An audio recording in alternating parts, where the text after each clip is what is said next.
Muy buenos días, bienvenido al encuentro de hoy. Para empezar vamos a pensar, te sugiero que pienses un momento en el concepto que manejamos normalmente acerca de lo que es un país con democracia. Una de las cosas, de las características principales de un país con una democracia sería que allí se le da iguales oportunidades a todas las personas. Iguales oportunidades para encontrar un trabajo, iguales oportunidades para encontrar dónde vivir, iguales oportunidades para participar de las decisiones de la nación, iguales oportunidades para estudiar, etcétera, etcétera, etcétera. Podemos pensar más o menos en diferentes opciones. Ahora, es notorio que Dios, apartándonos ahora de los países y sus sistemas, Dios brinda la oportunidad a todos por igual de salvarse y de reconciliarse con Él. Eso es lo que veremos en el encuentro de hoy. Estamos en nuestra serie Encuentros y hemos estado viendo las historias de algunas personas que tuvieron encuentros con Jesús y sus vidas fueron cambiadas para siempre. Nunca fueron los mismos. El encuentro de hoy lo hemos titulado Un encuentro al borde del abismo, porque ahí fue donde tuvo lugar este encuentro. Vamos a ver cómo comenzó la historia. En estos días estamos celebrando en el mundo entero, de alguna manera, la llamada Semana Santa o Semana de la Pasión de Jesucristo. Estamos en estos días recordando los eventos de aquella semana especial en la que Jesús en la ciudad de Jerusalén fue apresado, fue juzgado, fue entregado al gobernador romano y ahí fue sentenciado a morir en la cruz. Allí murió, fue sepultado y después al tercer día resucitó. Eso básicamente son los eventos que se recuerdan en esta semana llamada por algunos Semana Santa o Semana de la Pasión o Semana Mayor. Así que en estos días nuestras mentes, nuestros corazones están un poco más enfocados en esos eventos. Y precisamente como parte de esos eventos tiene que ver la historia del encuentro de hoy. Voy a estar leyendo en el Evangelio de Lucas en el capítulo 23, los versículos del 13 en adelante. Aquí está Jesús que había sido ya traído, había sido presentado ante el gobernador romano o el prefecto romano que era Poncio Pilato. Dice la Biblia: entonces Pilato, convocando a los principales sacerdotes, a los gobernantes y al pueblo, les dijo: me habéis presentado a este como un hombre que perturba al pueblo, pero habiéndole interrogado yo delante de vosotros, no he hallado en este hombre delito alguno de aquellos de que le acusáis, y ni aun Herodes, porque os remití a él. Y he aquí, nada digno de muerte ha hecho este hombre. Le soltaré pues después de castigarle. En primer lugar nos damos cuenta que la gente acusó a Jesús delante de Pilato como de que perturbaba al pueblo. Imagínense, los gobernantes romanos en esas regiones lejos de la ciudad de Roma, una de sus principales funciones era mantener el orden. No por gusto se les ocurrió acusar a Jesús de que estaba perturbando al pueblo. Pero Pilato lo examinó, Pilato lo interrogó, incluso se apoyó en el rey Herodes, este rey Galileo, que estaba en esos días también en Jerusalén. Se lo mandó para allá, Herodes se lo devolvió para atrás. No encontraban ningún delito en Jesús, y así lo dijo Pilato: no he hallado en este hombre delito alguno de los que le acusáis. Así que su veredicto hasta ese momento fue no culpable. Y la sentencia que estaba planeando hacer cumplir, dice en el versículo 16: le soltaré pues después de castigarle. O sea, pensó primero en castigarlo, o sea, con azotes y demás, tal vez para tranquilizar un poco a los que reclamaban algo más fuerte, pero después soltarlo, porque no había hallado ningún delito en él. Ahora, aquí intervino cierta costumbre que había en la región de Judea. Vamos a leer a partir del versículo siguiente, del 17. Dice, y tenía necesidad de soltarles uno en cada fiesta. Mas toda la multitud dio voces a una diciendo, fuera con este y suéltanos a Barrabás. Este había sido echado en la cárcel por sedición en la ciudad y por un homicidio. Les habló otra vez Pilato queriendo soltar a Jesús, pero ellos volvieron a dar voces diciendo, crucifícale, crucifícale. Él les dijo por tercera vez, pues qué mal ha hecho este. Ningún delito digno de muerte he hallado en él. Le castigaré pues y le soltaré. Mas ellos instaban a grandes voces pidiendo que fuese crucificado. Y las voces de ellos y las de los principales sacerdotes prevalecieron. Entonces Pilato sentenció que se hiciese lo que ellos pedían y le soltó a aquel que había sido echado en la cárcel por sedición y homicidio, a quien habían pedido, y entregó a Jesús a la voluntad de ellos. Y llevándole, tomaron a cierto Simón de Cirene que venía del campo y le pusieron encima la cruz para que la llevase tras Jesús. Y le seguía gran multitud del pueblo y de mujeres que lloraban y hacían lamentación por él. Pilato aquí trató de aprovechar cierta costumbre que había allí en Judea. Parece que fue una costumbre que los propios romanos habían implantado en la región. No sabemos si fue por una petición de los judíos o una iniciativa de los romanos para congraciarse con ellos. Imagínate cómo se juntaban en la ciudad de Jerusalén tantos peregrinos venidos de otras tierras para celebrar las fiestas religiosas, la Pascua, el Pentecostés y otras, los tabernáculos. Pues los romanos habían acordado concederles en esas ocasiones especiales en el año la libertad de un preso. Dice, el que quisiesen, el que la multitud, el que el pueblo pidiera. Sin embargo, esta vez, en vez de pedir la liberación de Jesús, la gente pedía la liberación de Barrabás. Y de él se nos dice, ¿qué cosa? Que estaba preso allí por sedición, o sea, por una revuelta en la ciudad y por un homicidio. Tremendo. Curiosamente, Barrabás sí era culpable de perturbar al pueblo. De lo mismo que estaban acusando a Jesús, Barrabás sí era culpable. Y de mucho más. De alguna manera, tal vez muchos judíos del pueblo lo tenían como un héroe, porque se había erigido como un revoltoso en contra de la autoridad romana, pensamos. El caso fue que cuando la multitud pidió lo que querían, pidió que soltaran a Barrabás y que a Jesús lo crucificaran. Finalmente, Pilato decidió cambiar la sentencia. Sin cambiar su concepto, su veredicto personal acerca de Jesús, que no era culpable, pero sí cambió la sentencia. Lo entregó para que se cumpliera lo que la gente pedía, o sea, para que fuera crucificado. ¿Por qué lo hizo? Eso es tema de discusiones y no es nuestro punto hoy. Pero muy probablemente por temor a una revuelta allí que no le convenía, por supuesto, su posición en el gobierno de la región puesto allí por el emperador romano. Vamos a pasar a la escena de la crucifixión. Vamos a saltar ahora a los versículos del 32 en adelante. Dice, llevaban también con él a otros dos que eran malhechores para ser muertos. Y cuando llegaron al lugar llamado de la Calavera, le crucificaron allí y a los malhechores, uno a la derecha y otro a la izquierda. Y Jesús decía, Padre, perdónalos porque no saben lo que hacen.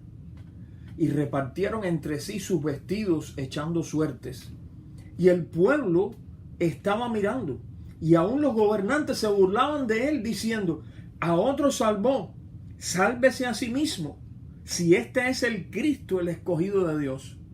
Los soldados también le escarnecían, acercándose y presentándole vinagre y diciendo: si tú eres el rey de los judíos, sálvate a ti mismo. Había también sobre él un título escrito con letras griegas, latinas y hebreas: este es el rey de los judíos. Ahora, ¿a quiénes llevaron a crucificar aquí? Bueno, a Jesús, pero dice que también a otros dos que eran malhechores. Hay muchos que piensan que estos dos malhechores pueden haber sido compañeros de Barrabás en sus fechorías. Literalmente Lucas, cuando escribe su evangelio en griego, dice que eran gente que obraba el mal o que eran criminales. Mateo dice que eran ladrones. Igualmente fueron crucificados allí con Jesús. Visiblemente no había diferencia alguna entre los tres que estaban crucificados en el monte Calvario. Para los romanos no había ninguna diferencia, así que ellos pusieron a estos tres criminales al mismo nivel en tres cruces. A veces ellos lo hacían con muchas cruces cuando prendían a mucha gente por alguna razón, pero en este caso eran tres en la cima del monte Calvario, en las afueras de Jerusalén. Ahora, no de la parte visible, sino de lo que no se veía, había, desde el punto de vista, vamos a decir, legal, una gran diferencia entre Jesús y los otros dos que estaban allí crucificados. ¿Cuál era esa diferencia? Muy simple. Jesús era inocente y aquellos dos eran culpables. Pero vamos a ver cómo estos dos malhechores entraron en acción allí en sus últimos momentos. Vamos a leer lo que sigue contando el evangelista Lucas. Dice en el 39, estamos en Lucas 23, ahora versículo 39, dice: y uno de los malhechores que estaban colgados le injuriaba diciendo: si tú eres el Cristo, sálvate a ti mismo y a nosotros. Ahora, notemos que muchas personas que estaban allí se burlaban de Jesús. Dice que las autoridades se burlaban, dice que los soldados se burlaban, dice que la gente se burlaba y dice que uno de esos dos malhechores también se burlaba. La diferencia estaba en que el resto de la gente le decía: si tú eres el de verdad el Cristo, si tú eres de verdad el Hijo de Dios, sálvate a ti mismo. El malhechor decía eso mismo: sálvate a ti mismo, pero además decía: y sálvanos a nosotros, porque ellos también estaban muriendo en aquel lugar. ¿Cómo reaccionó el otro malhechor que estaba siendo crucificado? Leemos en el 40, dice: respondiendo el otro, le reprendió diciendo: ¿ni aún temes tú a Dios estando en la misma condenación? Nosotros, a la verdad, justamente padecemos, porque recibimos lo que merecieron nuestros hechos, mas éste ningún mal hizo. Y dijo a Jesús: acuérdate de mí cuando vengas en tu reino. Vemos de pronto que este malhechor reclamó a su compañero y le reclamó diciendo: ¿tú no tienes temor de Dios? Que en este momento, estando ahí en la misma condenación, estás con esta actitud. ¿Tú no tienes temor de Dios? Parece que él sí, al borde de la muerte, estaba sintiendo temor de Dios. Además, este hombre reconoció dos cosas muy importantes. Una sobre él mismo o sobre él y su compañero, y otra sobre Jesús. Ambas están en el versículo 41. Dice el pasaje: nosotros, a la verdad, justamente padecemos, porque recibimos lo que merecieron nuestros hechos. Es como en los condenados que se quejen diciendo: yo estoy preso o he sido condenado injustamente. Pero este hombre dijo muy francamente: nosotros justamente padecemos. Y explicó más y dijo: porque recibimos lo que merecieron nuestros hechos. Qué fácil es para nosotros los seres humanos señalar los errores, los fallos de las demás personas. Pero qué difícil es ver nuestros propios errores, nuestras propias malas acciones. Qué difícil. Aun cuando sean grandes como una casa, es difícil verlo, mucho más difícil reconocerlo. Pero este hombre, ahí al borde de la muerte, quizás tú digas, bueno, pero estaba al borde de la muerte, imagínense. El otro estaba al borde de la muerte también. Y en aquel momento lo que hacía era burlarse de Jesús. Sin embargo, este hombre reconoció que ellos estaban allí porque habían hecho mal. Y que lo que estaban recibiendo era justicia. Que lo que estaban recibiendo ellos lo merecían. Ahora, la otra cosa es que reconoció que Jesús, en cambio, era inocente. Dijo, mas este ningún mal hizo. ¿Qué vio este hombre en Jesús? Vio lo mismo que vio el otro, pero se fijó en algo que el otro no se fijó. Observó algo que el otro no observó. Él probablemente lo escuchó igual que el otro, que mayormente Jesús no se quejó, no habló. Probablemente escuchó igual que el otro cuando Jesús dijo, Padre, perdónalos porque no saben lo que hacen. Sin embargo, el otro lo que hizo fue burlarse, desafiar a Jesús. Pero este reconoció que Jesús era inocente. Y ahora viene lo bueno. En el versículo 42 dijo algo tremendo, le dijo a Jesús, acuérdate de mí. Eso es una expresión que es similar a como decir, muéstrame tu misericordia, muéstrame tu favor. Acuérdate de mí cuando vengas en tu reino. Cuando vengas en tu reino. ¿Cómo cuando vengas en tu reino? Un hombre que está muriendo igual que él. Quiere decir que de alguna manera él creyó que Jesús, aunque estaba muriendo, iba después a resucitar. Parece obvio. Quiere decir que él creyó que Jesús iba a resucitar y además iba a reinar. Es lo que está diciendo. Porque está aprovechando el último momento de su aliento, su último momento de vida en esta tierra para pedirle este favor a Jesús. Acuérdate de mí cuando vengas en tu reino, cuando comiences a reinar, dicen otras traducciones. Eso es fe. Eso no es vista, porque eso no es lo que se estaba viendo allí. Eso es fe. Así que, resumiendo, la actitud de este hombre era un malhechor, un bandido, pero en el momento de la muerte sintió temor de Dios y reconoció su culpa. Creyó que Jesús era inocente y aún más, que Jesús era el rey enviado por Dios y que a pesar de aquella horrible muerte, después comenzaría a reinar. Y finalmente se encomendó a Jesús humildemente y con fe. Vamos a leer lo que Jesús le dijo en el versículo 43. Entonces Jesús le dijo, de cierto te digo que hoy estarás conmigo en el paraíso.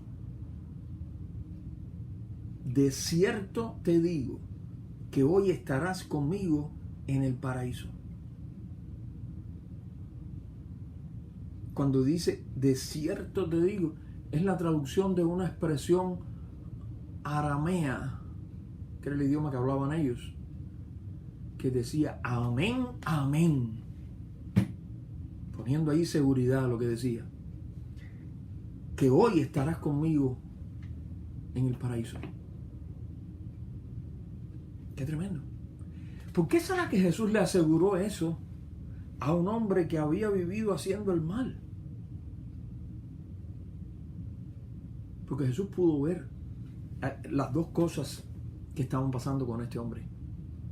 Una, que en aquel momento había sentido temor de Dios, había reconocido que había hecho mal. Parece que se estaba arrepintiendo. Dos, a pesar de todo lo que se veía que era negativo, él había logrado poner su fe, su confianza en Jesús. Y a él le estaba encomendando su alma.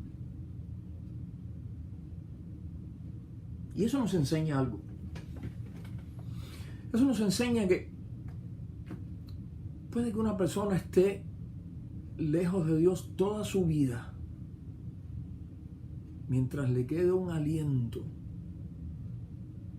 No importa que esté al borde del abismo, aunque tenga un pie del lado de acá y un pie del lado de allá en el abismo, todavía Dios le da oportunidad de que se arrepienta de su pecado y de que confíe en Jesucristo y se encomiende a Él. Hoy hemos visto cómo alguien cuyo nombre no conocemos tuvo un encuentro con Jesús al borde del abismo en su momento final. La tradición popular le ha puesto nombre a estos dos malhechores que fueron crucificados con Jesús. Incluso los clasifican y dicen el buen ladrón y el mal ladrón. Lo curioso es que que la gente llama el buen ladrón, dijo que reconocía que ambos eran malos y que merecían el castigo. Así que no era bueno. No hay tal cosa como el buen ladrón. No, él reconoció que él era malo y que merecía el castigo. La diferencia no estaba en que uno fuera bueno y el otro malo, sino en que uno de ellos, estando al borde de la muerte, al borde del abismo, aún así se burlaba de Jesús como lo hacían muchos. Sin embargo, el otro reprendió a su compañero expresando que en aquel momento final, estando tan cerca de dar el paso para enfrentarse a la condenación eterna, ese hombre sintió temor de Dios, reconoció su culpabilidad y puso su fe en Jesús, sabiendo que Jesús era inocente y más aún que era el rey enviado por Dios, o sea, el Cristo, el Mesías, que lograría vencer la muerte, vencer toda aquella cosa horrible y que lograría comenzar a reinar. Y entonces se encomendó a él con humildad y con fe. El resultado fue que ahí mismo, al borde del abismo, encontró este hombre la salvación. Y nada menos que por el propio Jesús le fue asegurado. Cuando Jesús le dijo, de cierto te digo, que hoy estarás conmigo en el paraíso. La gran enseñanza de este encuentro es que Dios da la oportunidad de salvación a todos por igual. Repito esta idea. Escucha bien. Dios da la oportunidad de salvación a todos por igual. No estamos diciendo que Dios salva a todos por igual. Dios le da la oportunidad de salvación a todos por igual. Pero falta que la persona aproveche esa oportunidad.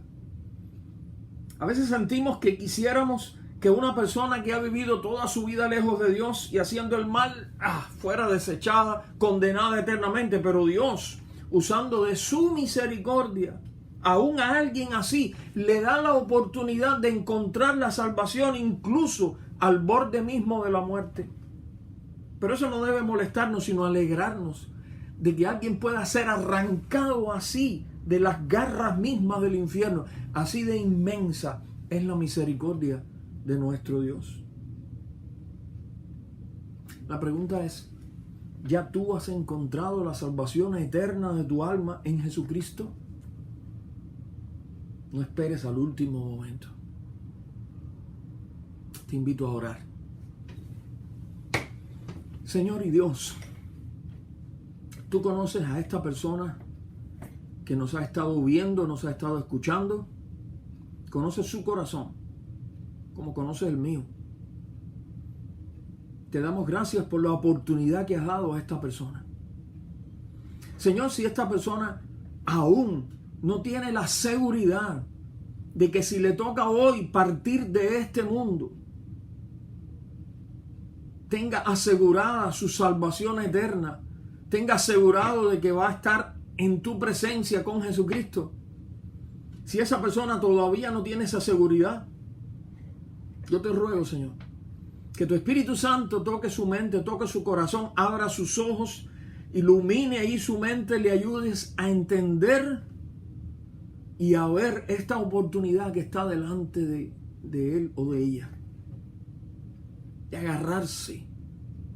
agarrarse de la salvación en Cristo, del perdón que ofrece Cristo con su sacrificio, de esa puerta abierta todavía, de esa puerta que ha sido abierta y todavía está abierta para todo el que cree en Jesucristo y el que se arrepiente de su pecado y reconoce que es pecador y siente temor de ti, Señor. Yo te ruego que tengas misericordia y obres en estas personas. Misericordia de tanta gente que aún hoy viven lejos de ti, Señor. Dales, por favor, una nueva oportunidad de conocerte